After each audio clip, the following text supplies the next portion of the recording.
we only write medical on accommodation basis. So I think that therein lies, you know, the secret of why our book is profitable. We only write medical on accommodation basis. And even then, very, very infrequently, if I could use that word. So we have some trophy accounts in our book, which I shall not name, but these are some of our, yeah, the idea is to keep them. We've also not fallen, because we have a very select book, we've not followed the rates that are being charged, the crazy rates that are being charged by the competition that is engaged in mainstream medical business. And we've also entered into contracts to outsource the administration of the medical book that we have. So there's very little admin costs sitting at our end. We are also very selective in the quality of clients that we want to, that we've rolled out these classes of business, this class of product to. I think we manage the claims processes very well. We're very vigilant because, as you well know, fraud hasn't spared the medical insurance sector either. So they have the same problems that are there in motor private. A lot of competition, intense competition, and fraud.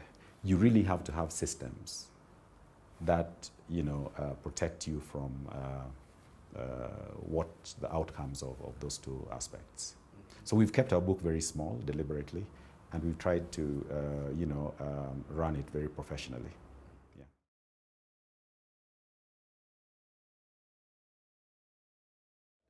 Well, motor private was extremely bad. I think it negated everything that we succeeded on in other classes. But basically, the motor private was bad.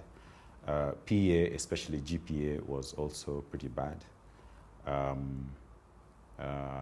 Marine was, you know, somehow not very profitable. But, you know, marine is a game of numbers.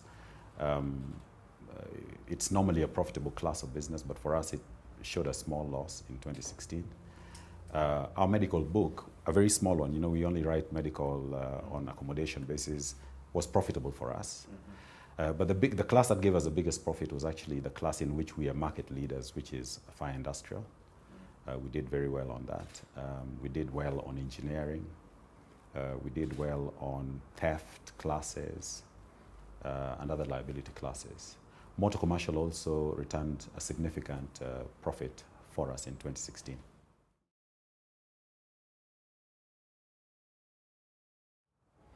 Well, I don't really share the view that bancassurance has failed. From where we sit, bancassurance has become a significant income stream for our business. We've been able to establish relationships, very productive relationships with, all the banks that are involved in agency. We've managed to widen our pool of clients. So as with any new concept or phenomenon, there are teething challenges that have to be experienced. But I think that bancassurance will find greater traction in the coming years, and I think it's going to remain a very significant channel of distribution for our product. So I would want to say that from where I sit, it hasn't really failed. It's too early to make the judgment, yes.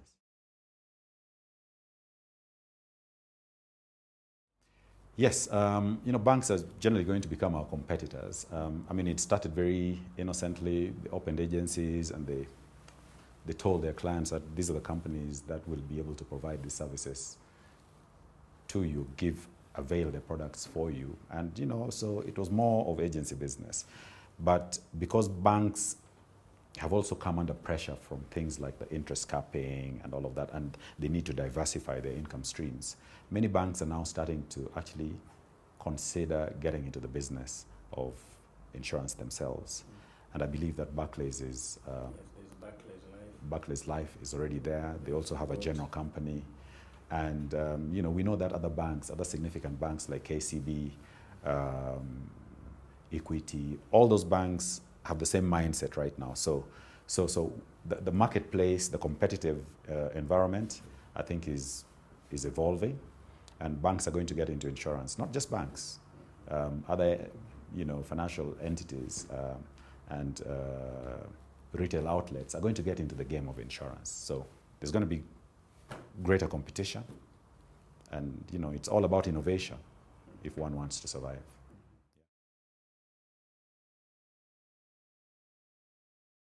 I think what we've really done is that we've put the customer at the heart of our business. We see everything through the eyes of the customer. If you've been to our building and you can see the murals on our walls, one's right behind you, my customer, my responsibility. Everywhere you walk in this building, we have actually done something that we think is pace setting. I'll challenge you to tell me any other company that has done that. But apart from just making our walls beautiful with murals like this, we're actually communicating a very important message to our staff that the customer is king. And everything that we do, our processes, the products that we come up with are all driven by what the customer's needs and expectations are. So all the innovation that we engage in here, and we have even an innovation team that's drawn from the one-stop shop that is the ICEA Lions group, that really innovates around the customer. So everything that we have, the innovations that we've engaged in so far, have all been driven by the need to give the customer, an excellent, unmatched experience.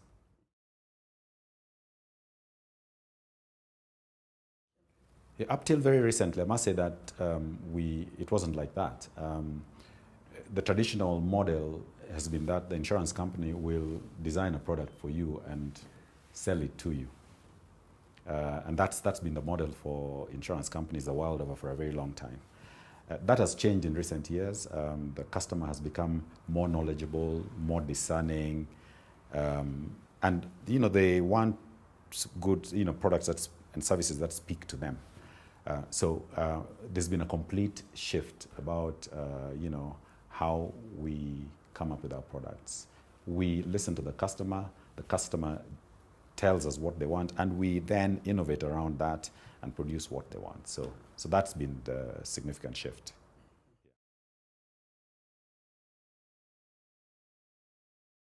Yeah, first of all, I think it was a great thing that happened. I think it's fantastic that the government was able to enforce that section of the Act, because I think it only makes sense for us to be the people that give insurances for goods that are destined for our country. And the projections, I know, were very, very significant for business. And indeed, the whole market latched on to the proposal.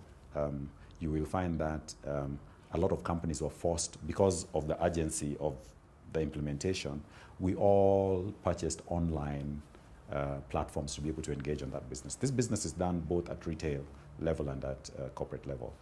ICEA Lions in general has been one of the largest corporate underwriters for marine cargo. We've always had a significant base, to conduct that business and significant revenue streams from that business. So for us, our traction in bringing that business on board has continued. But talking about the market as a whole, I think there was a surge of new business. I think that the market sort of grew. For the first 2 months, I think there was a growth of about 40% on 2016. By May, I think that growth had sort of leveled off or tapered down towards 10–15%. And the reason for that is that in the retail space especially, competition, set in, undercutting of rates also kicked in. So those are challenges that I think we should expect with anything that's new. So to answer your question, I think it's a bit too early to judge whether it's been a success or not. But as far as I'm concerned, it's early days yet, and I think that it'll have a really significant impact going forward. Yeah.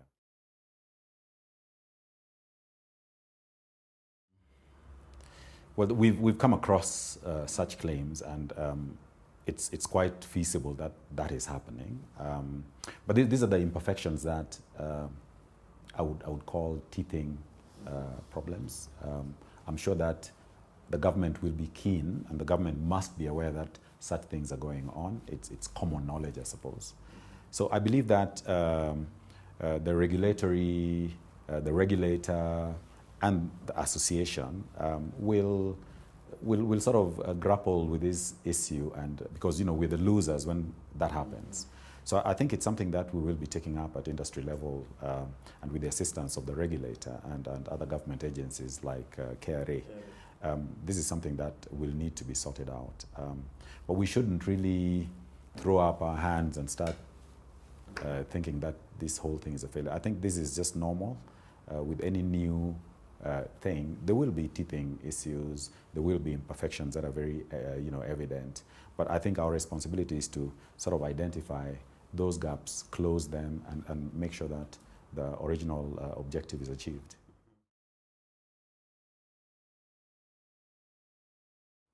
(2017), as you know, is an election year, so we expect that that fact will sort of subdue the performance of the financial sector as a whole. Not a lot of things have changed for the financial sector, banks and insurance companies included. So our expectation is that by the close of 2017, we'll be looking at more or less the same performance by the industry. The classes that I talked about that are not doing well are still probably going to perform just in the same manner. For ICEA Lion General, I think that we are looking for an improved performance on last year. We've already started seeing the equity market, picking up. So we expect that our investment income will improve, touch wood. We're very hopeful that we will have a peaceful election. If that happens as we expect, I think that we will see a strong performance on investments. As far as underwriting is concerned, I've already told you that ICEA Lion General has proactively taken a very cautious path where we're pricing our products in the manner that we think they should be priced. We put a lot of faith in the quality of our brand and the loyalty of our customers to stay with us through thick and thin. So as far as the top line is concerned, we expect that we will see growth. We will certainly see growth. But I think our focus is really on improving our bottom line, and we hope that will also be evident by the end of the year. Going beyond that, we expect to engage from a strategic point of view. We want to engage in disruptive strategies to just give ourselves an edge on the competition. We want to think very, very radically about products and services, and as a result of that, we expect to see significant growth in the near future, in the short and medium term.